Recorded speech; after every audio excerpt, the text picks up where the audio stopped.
أعوذ بالله من الشيطان الرجيم. بسم الله الرحمن الرحيم.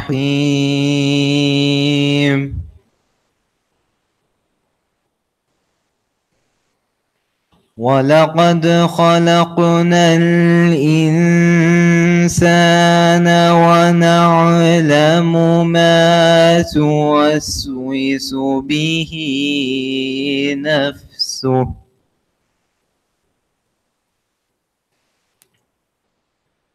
ونحن أقرب إليه من حبل الوريد.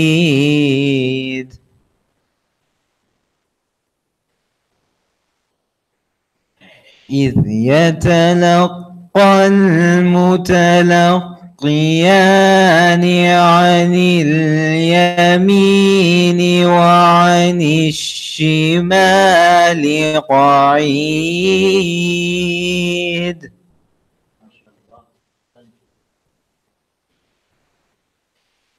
ما يلفظ من قول إلا لديه رقيب عتيد.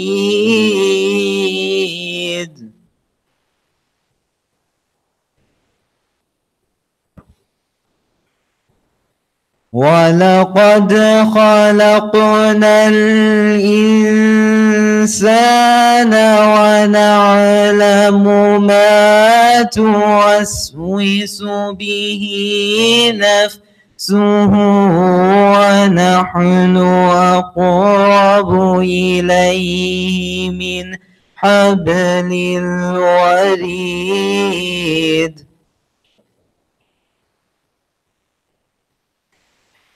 إذ يتلقى المتلقيان عن اليمين وعن الشمال قعيد.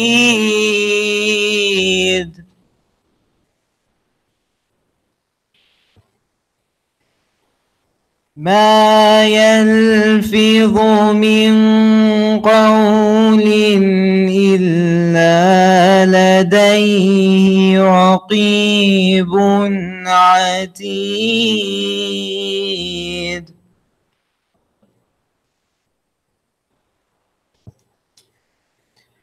وجاءت سكرة الموت بالحق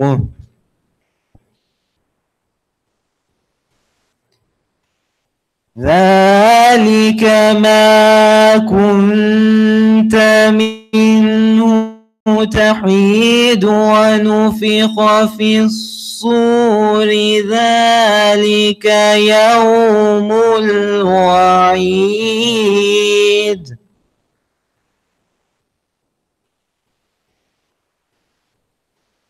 وجاءت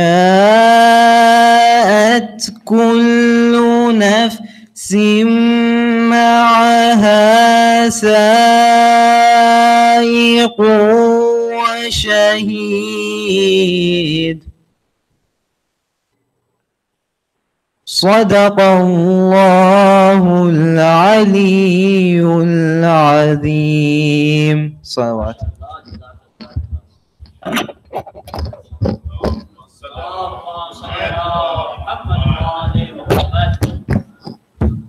I will request Mr. Jafri to recite the Munqabad.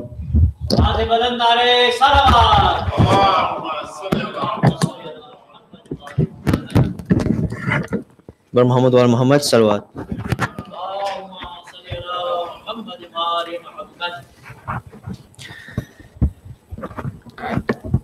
Salawat. Allahumma salli ala Muhammad wa ali Muhammad. Ya Zainab, Ya Zainab, Ya Zainab, Ya Zainab, Ya Zainab, Ya Zainab, Ya Zainab.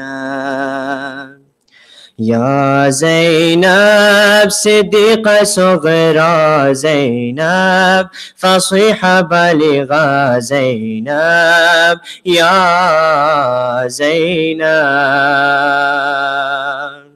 Ya Zainab, Siddiqa Sughra Zainab, Fasiha Baligha Zainab, Ya Zainab. How blissful your birth was to Fatima Zahra. How honored on seeing you was your father. The heavens loved your fragrance, O flower. What honor Allah named you Zainab. Ya Zainab, Siddiqa Sughra Zainab, Fasiha Baligha Zainab, Ya Zainab. Your perseverance, courage, and insight, in you eloquence of your father lies, in you chastity of your mother Zahra lies, your serenity reaching the highest of skies. Ya Zainab, Siddiqa Sughra Zainab, Fasiha Baligha Zainab, Ya Zainab. Are you the shining sun or are you the moon? With the love I have for you, I'll fall in a swoon. Your greatness, your success, like heaven's bloom. This slave in your love will keep singing this tune. Ya Zainab, Siddiqa Sughra Zainab, Fasiha Baligha Zainab, Ya Zainab. You reach the great zenith of eloquence. Without your hadith, the truth won't be present. Karbala itself wonders on the strength of your stand against oppression, regardless of your circumstance. Ya Zainab, Siddiqa Sughra Zainab, Fasiha Baligha Zainab, Ya Zainab.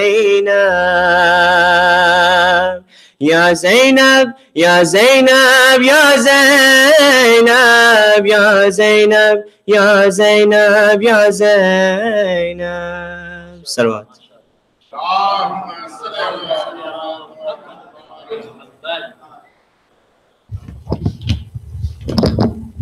Now I will request Muhammad Sajjad Jafar to come and recite this.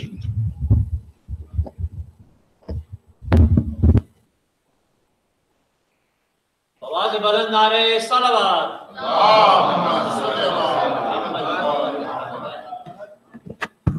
صلوات على محمد وآل محمد.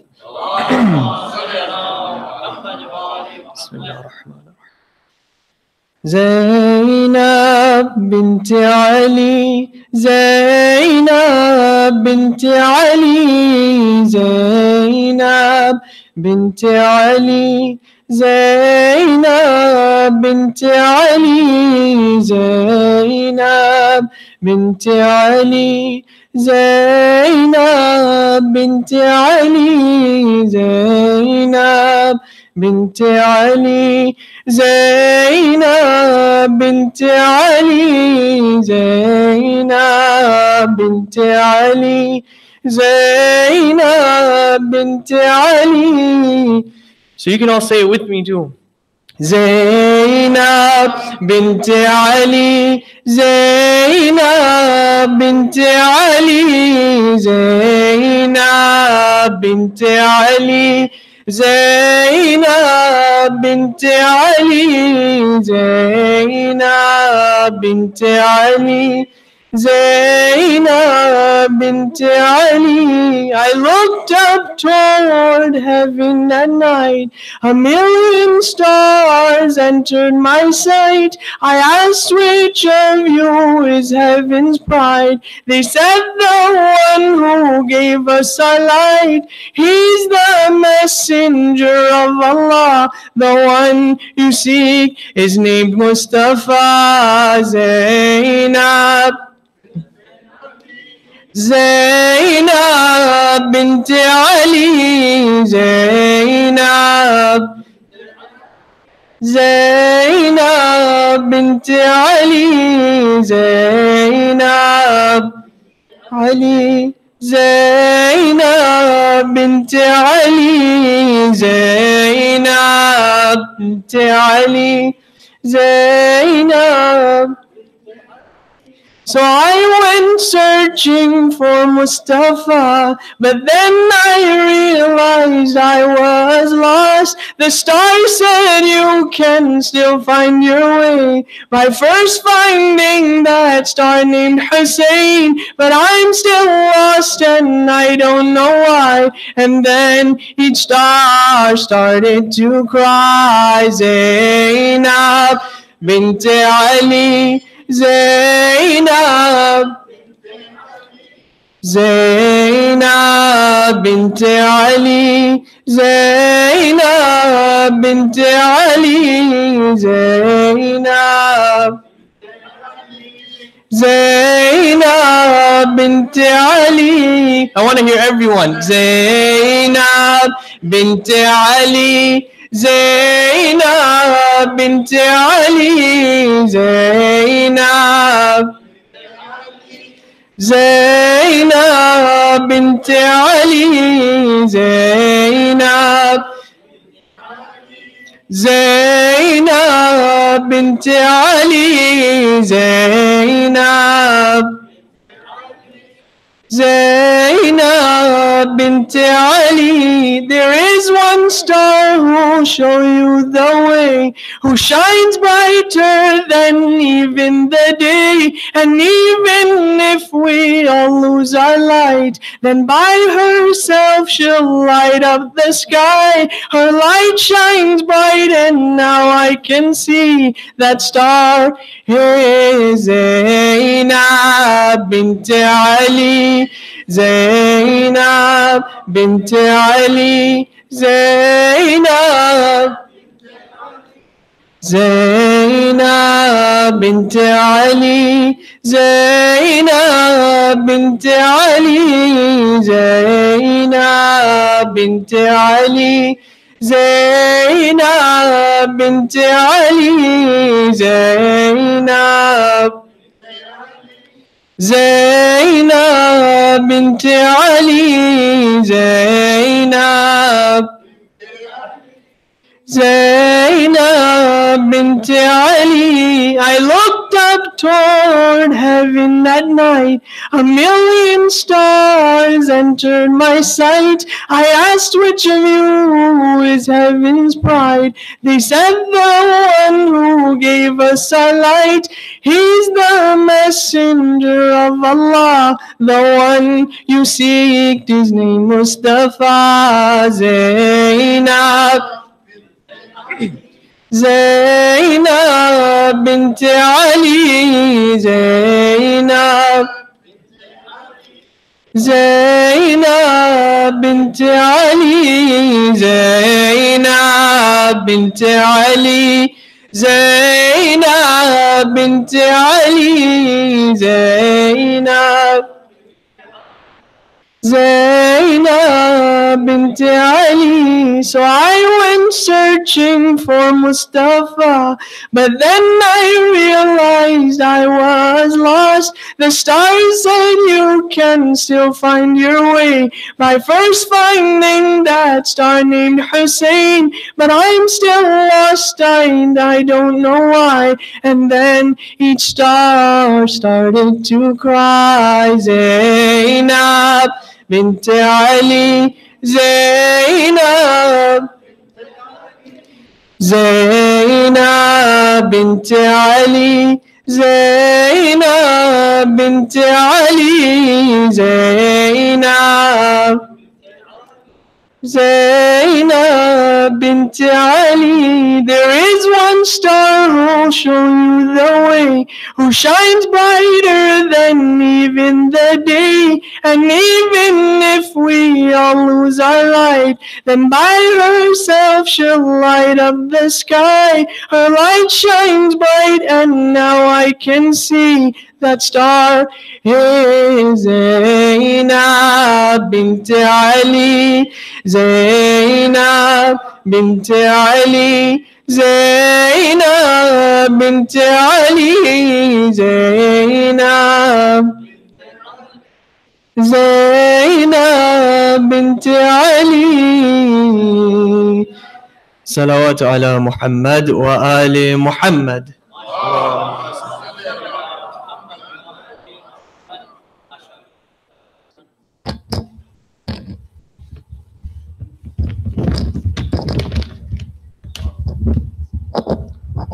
Today's guest alim, Hujjatul Islam Maulana Shaykh Amin Rastani. Hujjatul Islam Shaykh Amin Rastani is a graduate of Hawza Ilmiya of Qom. He holds a master degree in Semitic religions. He is currently the resident alim at Mohammed Center in Dallas and the founder of the Mizan Institute. I will request Hujjatul Islam Maulana Shaykh Amin Rastani to address today's Milad. आवाज़ बुलंद नारे सलावत नारे Hydari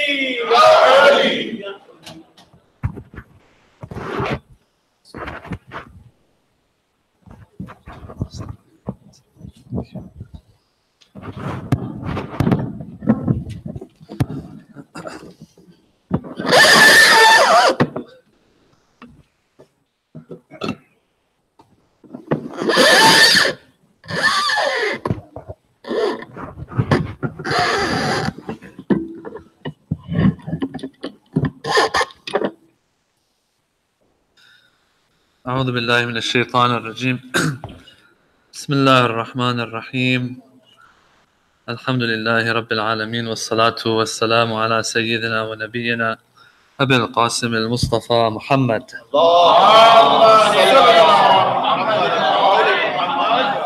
وعلى أهل بيته الطيبين الطاهرين واللعن الدائم على أعدائهم أجمعين.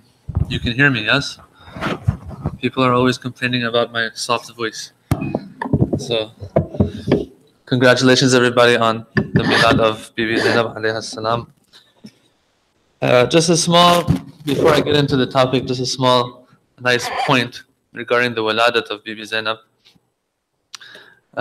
They say that the Holy Prophet, when children were born, they would bring their children to the Holy Prophet. Yes? That was a tradition.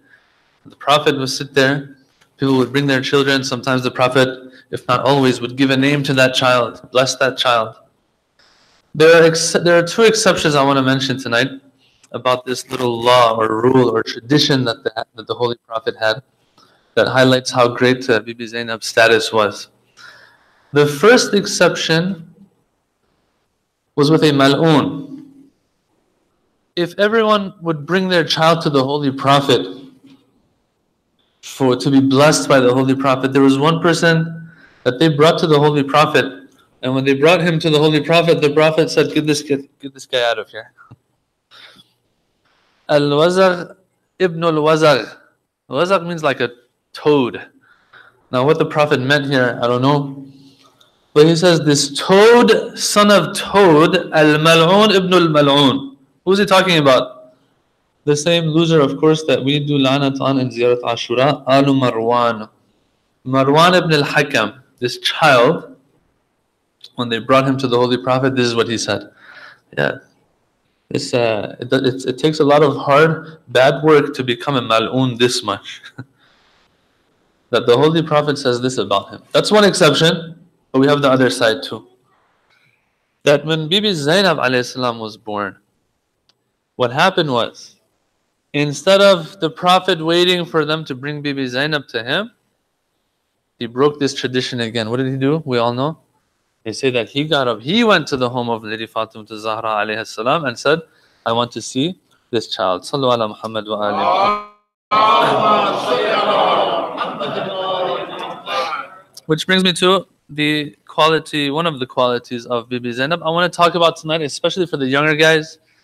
There are some concepts in Islam, you'll define them, but you still won't know exactly what it's all about until you see the effects of that concept. So let me explain a little bit with another example first, and then we'll talk about the basirat of Bibi Zainab and what basirat means and what it entails and implies. So we have this concept in Islam called barakah. How are you going to explain barakah and barakat to an atheist? You can't. Yeah, if you want to write on paper that, hey, this is how barakat works, let's multiply things together, they won't understand it until they actually see examples of it. We have a famous hadith that the Imam was asked about barakah. What is this barakah everyone talks about? Blessing. When God blesses someone's, for example, wealth. When someone blesses someone's knowledge, for example. What does that mean? The Imam gave an example. You see, you can give a definition, but people still won't get what you're trying to say. But if you give an example, 2 examples, or that person themselves experience it, then it's very obvious. The concept becomes clear to them. When they ask the Imam explained, he says, how many times does a dog give birth? 2, 3 times a year. How many puppies does a dog give birth to? Maybe 4, 5, 6, 7 sometimes. The Imam says, okay, put that aside. How many times does a sheep give birth? Once a year. Yeah, we've all heard this story, right? Okay, once a year, how many times, how many babies does it have when it does have a baby, the sheep? 1. And yet everyone's eating sheep, no one's eating dogs, right? I don't know, has the world reached that point where they're eating dogs? Maybe they have, I don't know. I knew someone was going to say it. So on paper and mathematically, yeah, we should be running out of sheep, man, but not dogs. But what's happening? The exact opposite. All these restaurants you have across the world, all these people across the world, and man, back in the day they would eat meat like once a week, once a month. Now they eat it every day, mashallah. And even the Shia do that, the Nahari that we have, yeah? Big chunks, like you take that sheep, you just like cut it into 4 pieces, throw it in the salad, you know? That's what barakah entails. So I can sit here and say, when God blesses your wealth, this is what happens, that what happens, or I can give an example. Yes? So now, tonight, we want to talk about the basirat, another concept now. Basirat of Bibi Zainab. But to understand what this basirat means, what does basirat mean? What does it entail? We have to go through some stories, some verses of the Quran, some hadiths, so the brothers and sisters get an understanding, and especially the younger ones, get an understanding of what basirat is all about, so that it's something worth working for and towards. With the salawat ala Muhammad.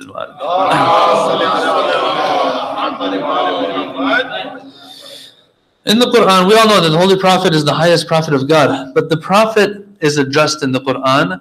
Allah tells the Prophet, وَاذْكُرْ عِبَادَنَا Ibrahim wa Ishaq wa Yaqub. Remember these prophets.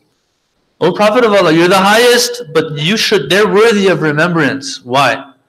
They're worthy of remembrance because ulil aidi wal absar. They had a lot of power and they had absar. They had eyes. Whoa, wait a minute. I thought we all have eyes. Is that something special? Is that something that gives us uniqueness versus others? Ulil aidi wal absar. Here, brothers and sisters, means they had basira. Wow. So that's the reason why Allah would tell the Holy Prophet to remember these prophets. Because they have this. This is something that's so valuable that is brought to the attention of the Holy Prophet that they had it. Question though, who can tell me this? You know, this is a good gathering right now we have. Who can tell me what basar comes from? What does it mean, basar? Huh? What does basar mean? Can anyone tell me? Huh? Wisdom. It brings about wisdom. In Arabic, basar means eyes. What do we gain out of eyes? When we look around, visually we gain data. This data is registered Yes, through this sense that God has given us, and we gain knowledge, and ultimately we reach wisdom through it. That's basar. Basar means eye, eyeball. Physical organ that we all have, alhamdulillah. Then you have this word basira that we're talking about. So I want to try to explain it a little bit, then we'll get to those examples that I was talking about. Basir, what does a basar do? The physical eye, what does it do? It lets me see things, it lets me see. The brothers are sitting here, the kids are talking and laughing in the back, for example. Yeah, the lights are on, everything. I see everything. Yeah, I see the real world. I see reality. Yes. In where? In this world or the hereafter? Here, in this physical, material world that we're living in right now. That's what the eye does. Basira lets you see through things. Not see through things like ghosts. Lets you see through things, meaning those things that you can tell. This is something that will achieve and attain akhirah for me. This is something that will get me in trouble. Have you seen how some people say he can read between the lines? Reading between the lines. Seeing through things. I see through that person. What does that mean? That means I see the reality behind them. It seems like one thing, but the reality is another thing. Sometimes in this life, in this dunya, certain things will come up, certain things will happen, certain decisions we have to make. If we don't have basira, we might have basar. But if we don't have basira, we make the right decision or the wrong decision. Make the wrong decisions. Why? Because I couldn't see that which is going to secure my dunya. No, my akhirah. So let's call it that. Let's call it the eye within the heart, maybe, that allows you to be able to discern right from wrong, truth from falsehood. For what purpose?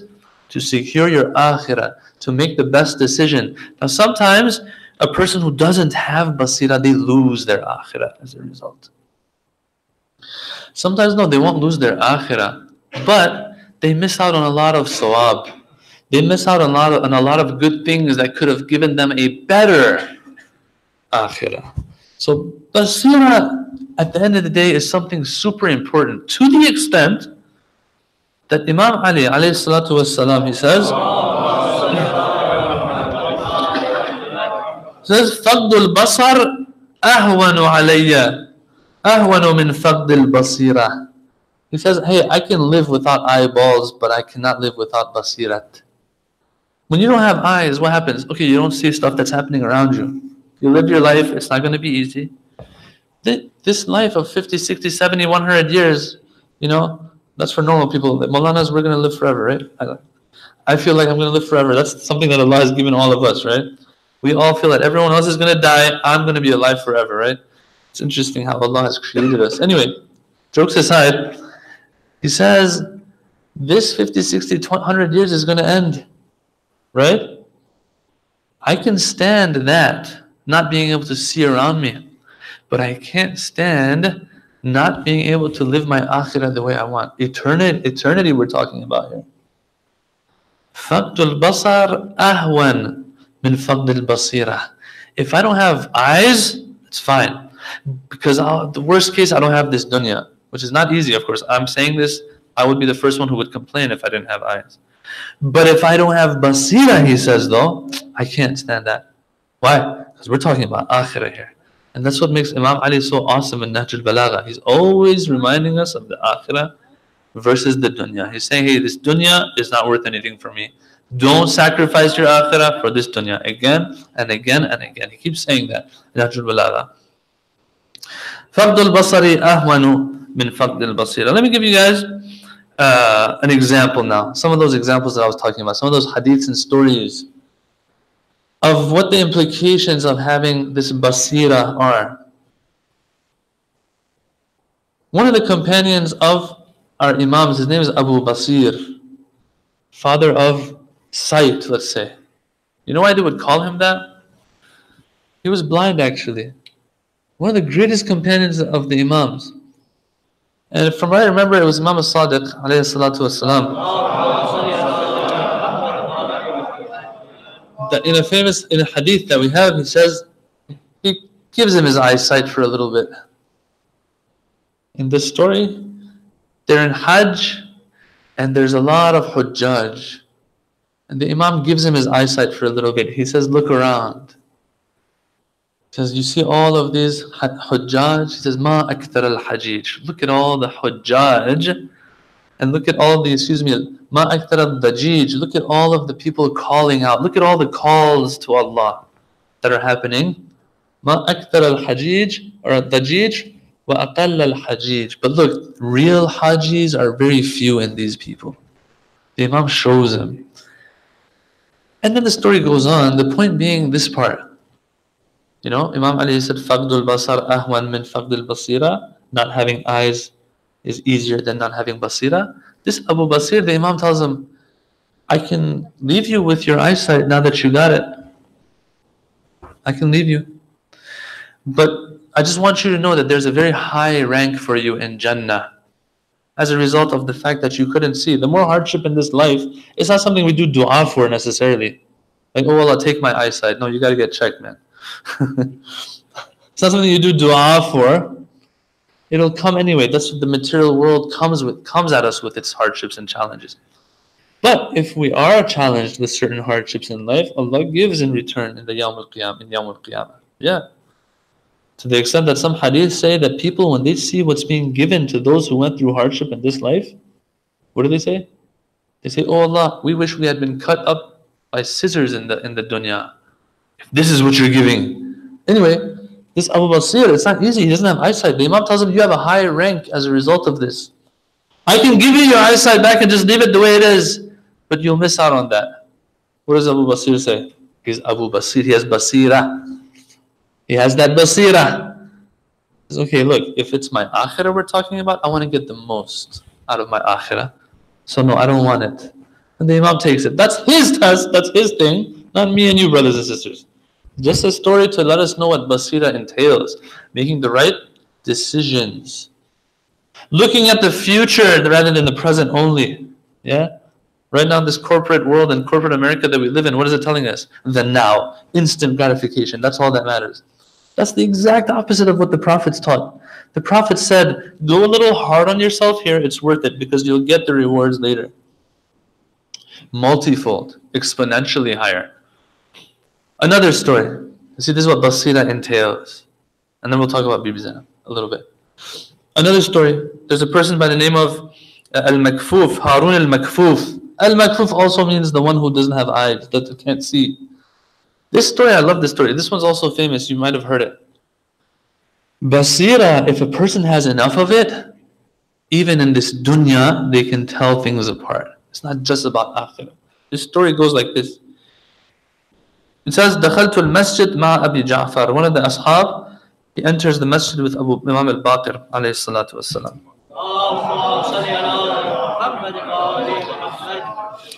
وَالنَّاسُ يَدْخُلُونَ وَيَخْرُجُونَ. In this mosque, people were coming and going. فَقَالَ لِي سَلِ النَّاسِ هَلْ يَرَوْنَنِي. So the Imam tells this person, this companion of his, ask the people, do they see me or not? Interesting question. So people are coming and going, they're in their own business. They're probably looking at their phones or something. I don't know, sending WhatsApp messages. So فَكُلُّ مَنْ لَقِيتُهُ قُلْتُ لَهُ أَرَأَيْتَ أَبَا جَعْفَرَ. Anyone who would come in, I would ask him, have you seen Abu Ja'far, Imam al-Baqir? And what was the answer? قَالَ لَا فَيَقُولُ لَا وَهُوَ وَاقِفٌ. While the Imam was standing there. Now, حَتَّى دَخَلَ أَبُو هَارُونَ الْمَكْفُوفِ. Until Abu Harun al-Makfuf entered. Blind man. فَقَالْ سَلْ هَذَا. Imam Baqir told me to ask this person. Ask him. The Imam wants to teach him a lesson as well. This companion of his, the Imams would train their companions. فَقُلْتْ هَلْ رَأَيْتْ أَبَا جَعْفَرَ. Abu Harun, the blind one. Have you seen Abu Ja'far? What kind of question is that? Right, brothers and sisters? What kind of question is that? He doesn't have eyes to see. What kind of question is that? The basira that a person has can reach a point. They'll see what others cannot see properly. فَقُلْتْ هَلْ رَأَيْتْ أَبَا جَعْفَرَ فَقَالَ أَلَيْسَ هُوَ وَاقِفٌ. Isn't that the one that's standing over there? SubhanAllah. But you can't see. I'll give you another story after this. We'll see if who's the ones who can really see are. أَلَيْسَ هُوَ وَاقِفًا قُلْتْ وَمَا عِلْمُكَ. How did you know? قال وكيف لا أعلم. How can I not know? How can I not know? وهو نور ساطع. Well, he's a light that is coming from the heavens. Yeah, I can see his light. This person's heart within his eye within his heart has opened up. Basira, he has. Basira, yeah. There have been people in the past, just in the contemporary, like maybe in the past 50, 60, 100 years. There's a person by the name of Karbala'i Kazim. Those are from Iran, they might know him. Karbala'i Kazim, who was he? He was a normal shepherd or, I don't know, whatever. Something that, some of the old school stuff people would do. That's all he was. But because he listened to a few of the commands of Allah subhanahu wa ta'ala, Allah gave him something, a basira. That he could read Quran although he was illiterate. They've tested this. The Maraja of his time, Ayatollah Burujaydi's time, they tested him. There's a book on him. He's buried in Qom. Thank you, brother. They tested him. They would even put books in front of him that were in Arabic, and he could tell which parts are Quran, which parts are not. Was it his eye that was working? Well, he's seeing, but that's all. I mean, you show me the text, it's the same text that you're showing him. But he would say, they would ask him, how do you know which part is Quran? You're illiterate. What do you say? He says, there's a nur in this part that's not in that part. Well, which eye is it that's seeing this? It's that basira again. Recite salam.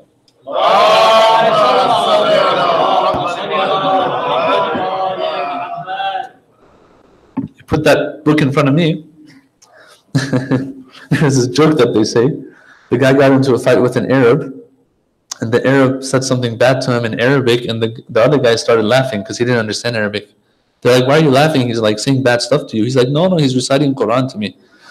Because for him, any Arabic equals Quran. For some people, that's how it is. Yeah. No. This basira allows you to see what others cannot see. Once again, I'm saying all of this, brothers and sisters, this is not our goal in life. If we are good individuals, if we're righteous individuals, if we try to live up to the will of Allah subhanahu wa ta'ala and fulfill His commands, why are we doing it? We're doing it because He said so. And now I'm going to get whatever I will get in the akhirah. That's it. Even if I never get anything like this in this dunya. These are just to illustrate what the difference between basar and basira is. Yes. Another one.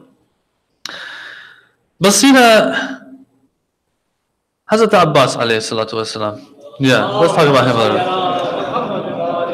little. So when they come to him with that Aman letter, Aman Nama, that letter for safety on the 9th of Muharram, yeah? He doesn't say, no, I'm not interested. He says, la'nat on you, on the letter, on all of you.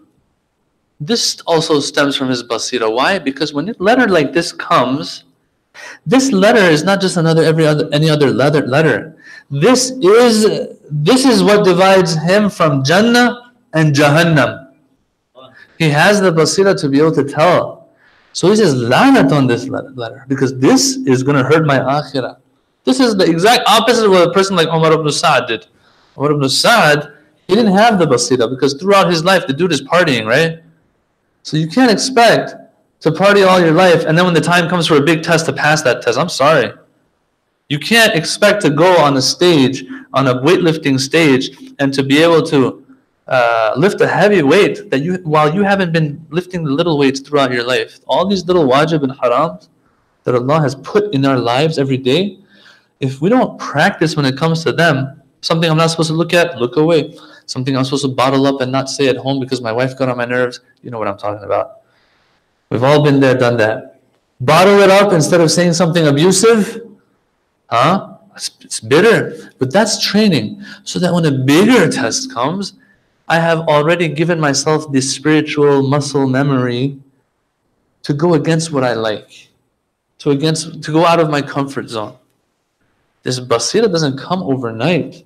It comes through after practice. Allah puts a nur in you because now you have developed the capacity to gain that nur. Hazrat Abbas is very simple.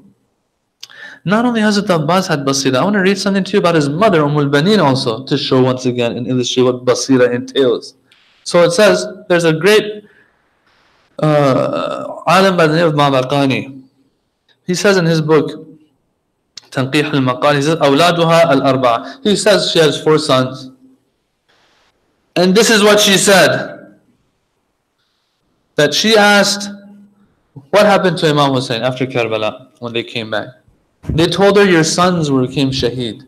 What was her answer? قالت, she said, yeah, my heart is aching, I'm in pain, but my children and وَمَنْ تَحْتَ الْخَضْرَاء, everyone under the sky can be fida al-Hussein, sacrifice for Hussein. Whoa, we're talking about your 4 sons, Hussein.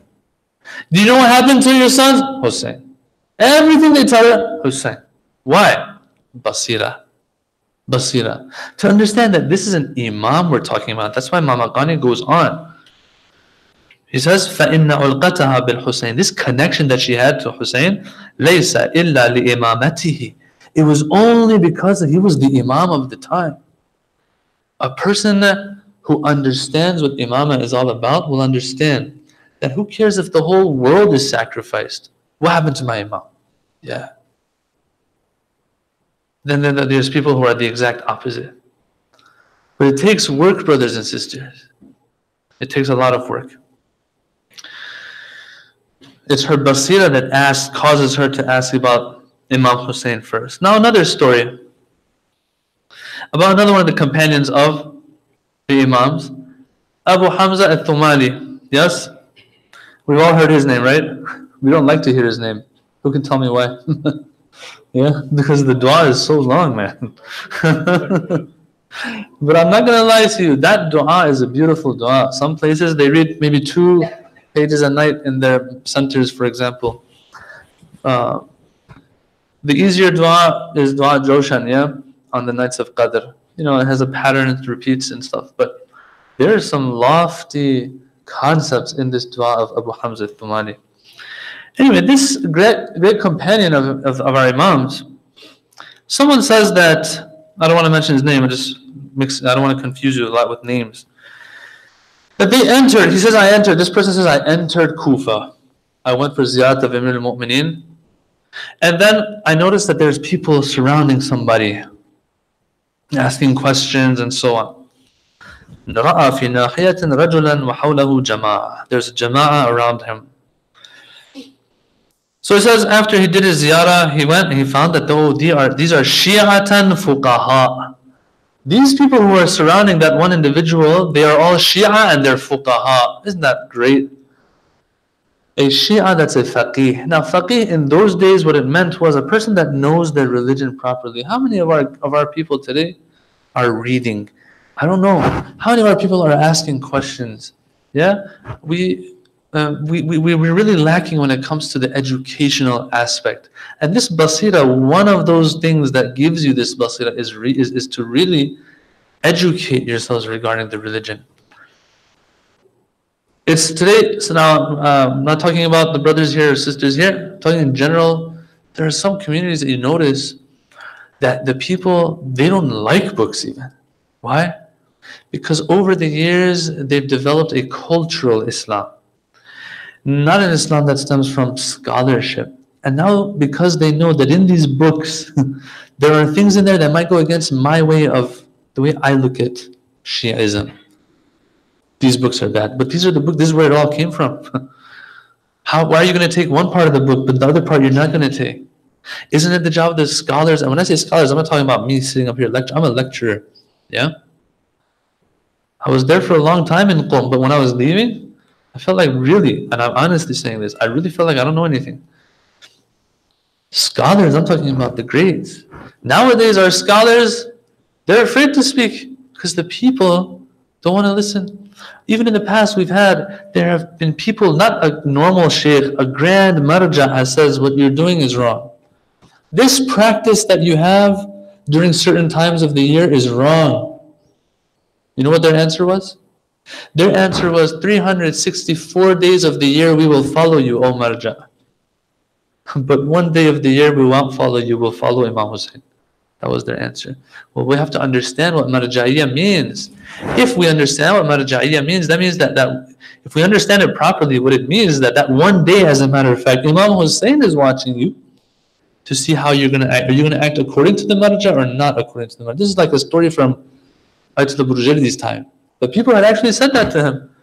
They said to him, we're going to follow you 364 days of the year out of 365. Anyway, this educating ourselves is so important in this day and age. I don't know, I can keep going on about this. I'll just leave it at that. Okay, so it says, I saw them فَوَجَدَهُمْ شِيعَةً فُقَهَاء وَيَسْمَعُونَ مِنَ الشَّيْخِ, and they're listening to their shaykh, their teacher. So he says, I asked, who is this guy that's teaching? They said, Abu Hamza al-Thumali. That's who it is, one of these great companions. I want to show us the basira of Abu Hamza. قال فبينا نحن جلوس الأقبل أعرابي. Someone came from Medina as we were sitting and said, Ja'far ibn Muhammad, the sixth Imam, has passed away. He came with this bad news. The Imam al-Sadiq has passed away in Medina. What does Abu Hamza do? Abu Hamza فشهق Abu Hamza ضرب بيده الأرض. He hit his hand to the ground. He was upset. He cried out a cry. And then he asked, did he have a wasiyat? Who is his wasi after him? Did he specify? And as you all know, it's from here on that the Shia school has different sects and branches. Yeah, after Imam al-Sadiq, some became Ismaili, some became Fatahi. We'll talk about that a little bit. He says, did he leave anyone behind after him? He says, yes. Who is it? Who is to succeed the Imam? قال ابنه إلى أوصى إلى ابنه عبد الله, his son Abdullah. Okay. إلى ابنه موسى, his son Musa ibn Ja'far. وإلى, who's the third one? The Khalifa of the time himself, Mansur al-Dawaniqi. Like the bloodthirsty tyrant Abu Mansur al-Dawaniqi. Dawaniqi, you know what Dawaniqi means? Dawaniqi means the one, the coins. It's talking about, the guy was all about the coins. Right, today you translate it to Benjamins. It's all about the Benjamins. Mansur al-Benjamini. Yeah. Mansur al-Dawaniqi, the third one that has been specified, and some narrations add a couple more as well. These are the ones he's left behind. What does Abu Hamza al-Thumali say right away? It's interesting.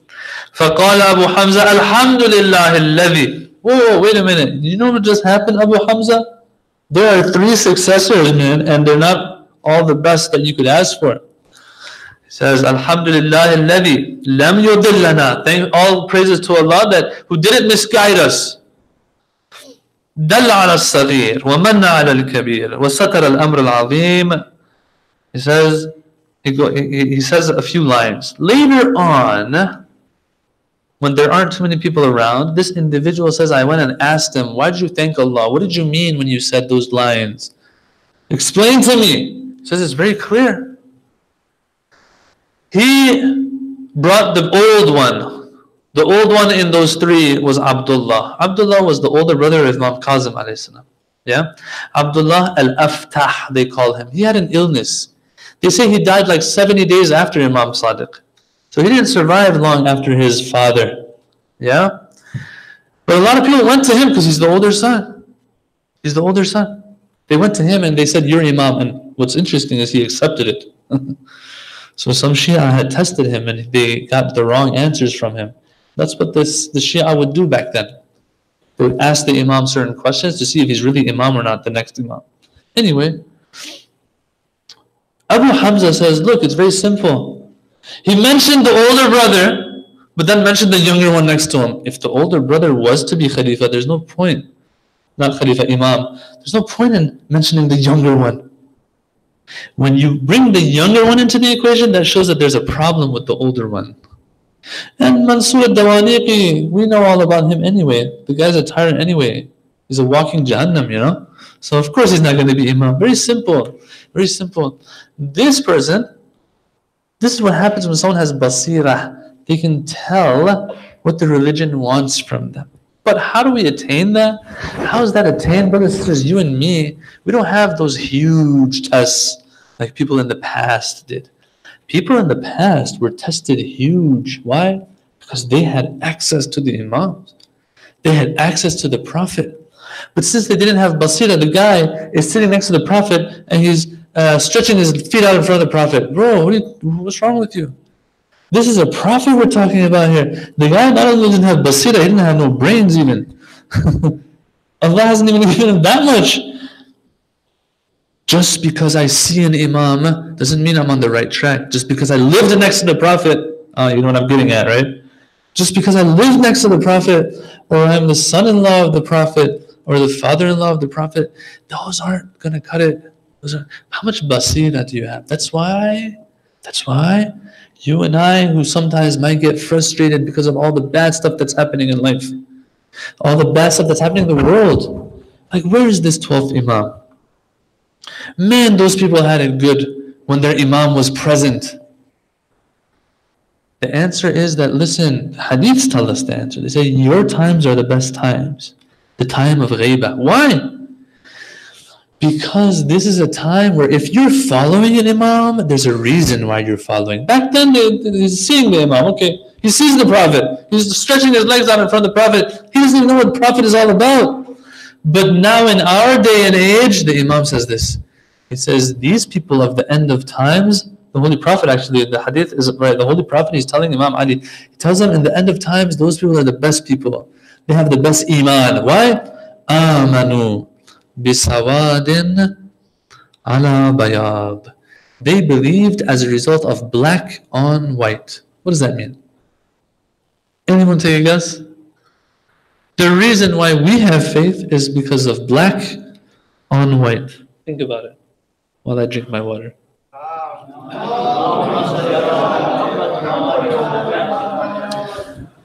Did any of you see the miracles of the prophets? No. Did any of us see the Holy Prophet? No. Did any of us see the Imams? No. So why do we believe? How do we even know all of this? It came to us through black on white. Huh? Ink on paper. The religion was preserved by the order of the Imams. Write. Keep writing. What we say, right. Make sure this heritage reaches the ones who come later. Because the ones who come later, they have developed a little bit more intellectually. They're willing to do the work intellectually and understand what an Imam is all about. When Allah takes an Imam away and he goes in ghaibah, if you're going to believe in him, you better have some solid reason to believe in him. Because you're not seeing him. Yeah. I can go on and on about this as well, but I'm going to leave that there as well. Basira. I never saw him with my eye, but with the eye of my heart, of course the Imam is here. He must be. It's impossible for him not to be. Hadith says that if there was no Imam, the world would cease to exist. Yeah. And then you can reach a point through constant obedience of Allah subhanahu wa ta'ala, that not only do you know that the Imam is always there, no matter, even if you don't see him, there are some urafa and mystics that people will tell them, how can I see the 12th Imam? Their answer was, we're always seeing him. Like, what kind of question is that? He feels that he's always seeing the Imam because of his constant obedience to Allah. Allah has given him enough nur that he senses the presence of Imam Zaman everywhere he is. These are things to work towards. This is basira. Now, I don't want to go longer than this. Let's get to LadyZainab now. With LadyZainab alayhi salam, the basira, I don't even know if we can call it basira. It's something else. It's even higher than all of this. It can only be this type of this basira, that when you see all of what you see in Ashura, you can still understand that this is a divine plan and it's beautiful. It's all beauty. Yeah, ma ra'ayt illa jamila. And to not lose your cool as a result of all the masa'ib that are pouring down on you. It takes more than that. Look at how high she has to be, that the Imam of her time, the 4th Imam, tells her in those hardest of moments, he tells her, he doesn't say you have basira, he says something higher than that to her. He says, Anti alimatun ghayr mu'allama. Like, next level basira, that you are an alimah. You are knowing, you have knowledge, but it's not knowledge that comes out of the books. You haven't been taught this. In other words, it came from above. The fact that you know exactly what you're supposed to be doing. LadyZainab said a line to Imam Sajjad on Ashura Day when she noticed that Imam Sajjad's soul is about to depart his body. And she told him, what's wrong? Tanu'u binafsik, what's wrong? and she pointed out certain things to Imam al-Sajjad. It's very interesting that the Imam tells her this in response. He tells her, Anti alimatun ghayr mu'allama. Next level basira. I'll give you so much basira, even more than her husband. I'm going to end with this letter that I'm going to read for you, of how her husband tried to get an aman nama as well for Imam Hussein alayhi salam. But a person like Abul Fadl Abbas or LadyZainab, these people, no, they understand what imamah is all about. So they have complete submission. They just accompany this imam and are there to serve him any way he says so. Others tried to help Imam Hussein alayhi salam. Their basira was a little bit less. Abdullah ibn Ja'far in this letter, it's interesting. Abdullah ibn Ja'far, of course, he was a merchant, he was well off. Bibi Zainab, she could have lived with him, let Imam Hussein go on his own. She left because of him. In this letter, what happens is, he sees that Imam Hussein is leaving. So he goes to the governor of Mecca. Okay, so Imam Hussein went from Medina to Mecca. Now he sees that, okay, Imam Hussein is really serious. He's leaving Mecca too. Where is he going to? That's all we have, Medina and Mecca. There are no other sanctuaries out there that you can, seek sanctuary in. So we better do something. So that's good that Abdullah bin Ja'far is trying to help Imam Hussein alayhi salam. But he's missing out on the bigger picture, of course. He sees and he goes to the governor, and the governor says, it's okay, you want help? No problem. Write anything you want, I'll sign it for you. Whatever you want for Imam Hussein, I'll sign it for you. Just write it, bring it, I'll stamp it, take it to Imam Hussein. So this is the letter. And I don't think many of us have heard this letter before. It's not a long letter, it's a short letter. In the name of Allah, the Merciful, the Compassionate, from Amr bin Sa'id to Hussein ibn Ali. Amr bin Sa'id, the one who wants to stamp it. I pray to Allah to save you from what shall cause your destruction and guide you to what shall lead you to the right course. I have come to learn that you have set out for Iraq. I warn you against causing discord, for I fear that you will be destroyed because of that. I am sending to you Abdullah ibn Ja'far and Yahya bin Sa'id. So come to me along with them, and you shall be given protection and treated with kindness and enjoy my good neighborhood with you.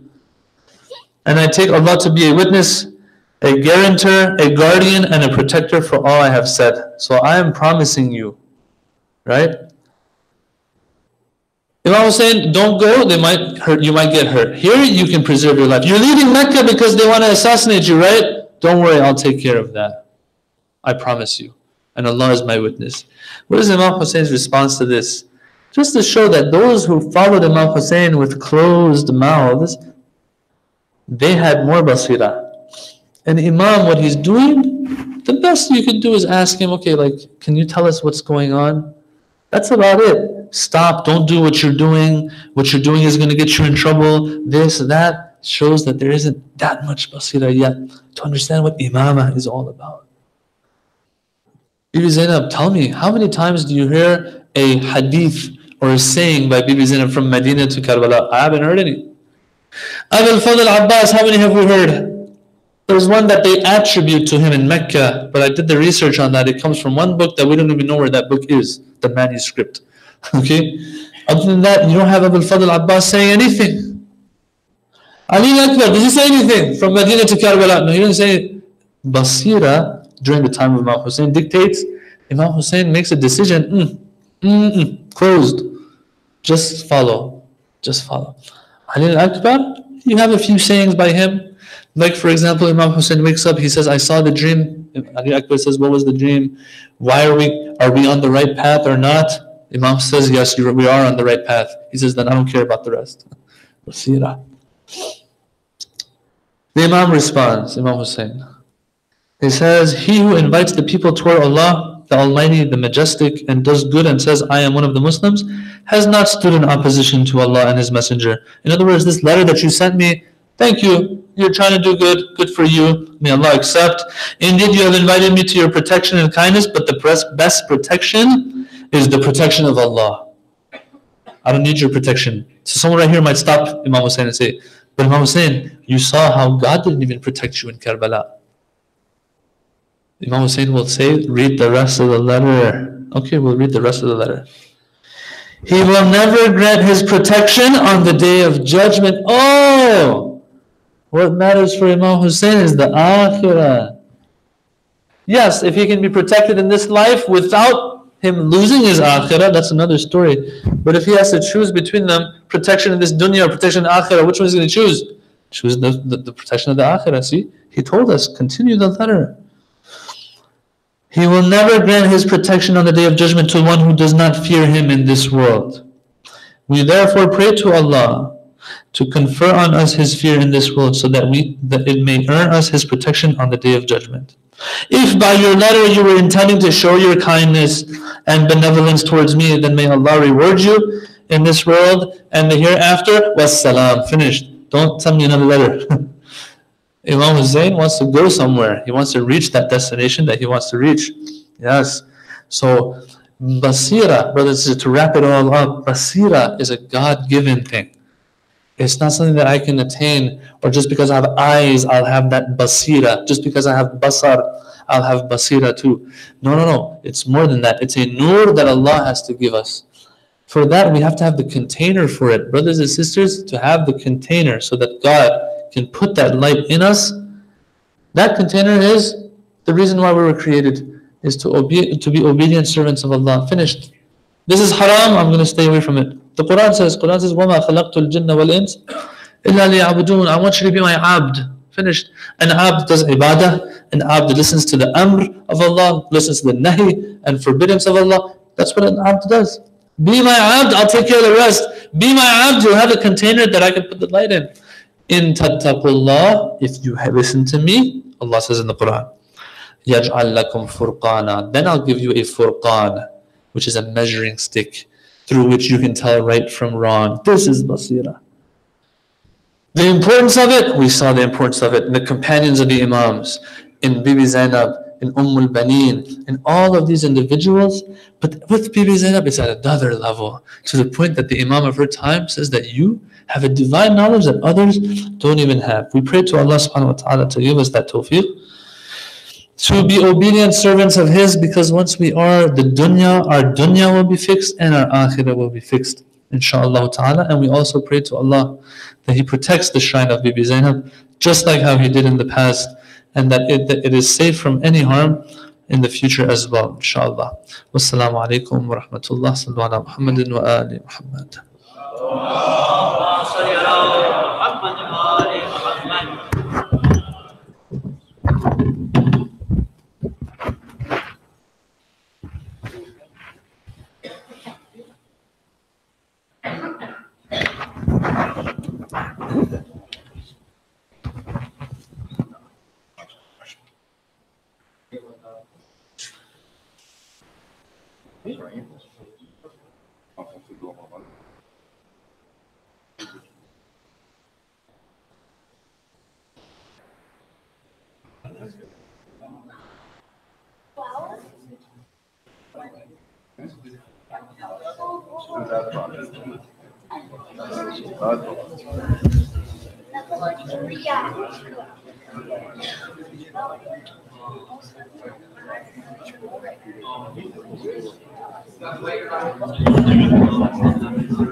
Ali.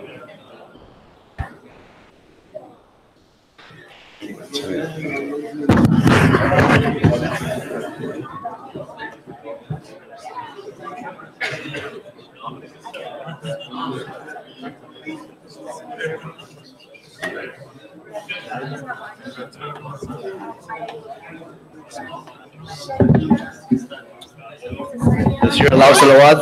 Allahumma salli ala Muhammad wa ali Muhammad. Let's hear aloud salawat for Maulana, who came all the way from Dallas, making his way through different airports, and to guide us in his very I would say enlightening lecture of his. So let's, for him and for his well-being, allow salawat. Allahumma salli ala Muhammad wa ali Muhammad. So inshallah, Mawlana, this is not your first time here. It will be one of many to come in the future, inshallah. Also, I wanted to also make a note. I don't think it was announced that Sheikh Amin is here for a 2-day class, which is, maybe you can help me. What time is the class at Amawali Center? At 2 o'clock, Saturday and Sunday, right? So if you're interested in going to that program, it's a class setting. So make sure you bring your thinking caps and your pens and pencils and everything. Take notes. It will be 2 to what time? 2 to 5, Saturday and Sunday at Imam Ali Center in Queens. So again, let's hear another salawat. Allahumma salli ala Muhammad wa ala Muhammad. And before you leave, there is dinner downstairs. Just want to make sure everyone knows that. And also, maybe all together we can read dua for Imam Zaman, the reappearance of Imam Zaman.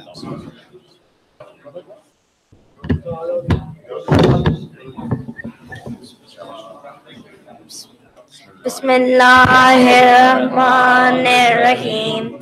Allahumma kulli waliyakal Hujjat ibn al-Hasan salawatuka alayhi wa ala abai fi hadhihi as-sa'a wa fi kulli sa'a waliyun wa hafidun wa qaidun wa nasirun wa dalilun wa inna hatta tuskinahu arzaka tawwa wa tamattu fiha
आपकी तकरीर नहीं करी आपकी नहीं